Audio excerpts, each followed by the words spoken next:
আমি সেদিন বলে গিয়েছিলাম অন্যদিন এসে আমি তোমার হাতের জল পান করব। কই, আজ তো আমি এসেছি, তুমি আমাকে জল খেতে দাও। ঠিক আছে কুমার, আপনি দাঁড়ান, আমি জল নিয়ে আসছি।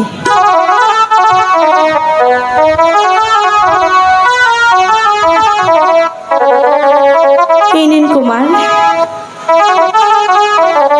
না সুন্দরী, তোমার পরিচয় না দেওয়া পর্যন্ত তোমার হস্তের জল আমি কিছুতেই পান করব না। এ কি বলছেন কুমার? জল খেতে এসেছেন, জল খেয়ে চলে যান। না সুন্দরী, তুমি যদি তোমার পরিচয়টুকু না দাও তাহলে তোমার হস্তের জল আমি কিছুতেই আমি পান করব না।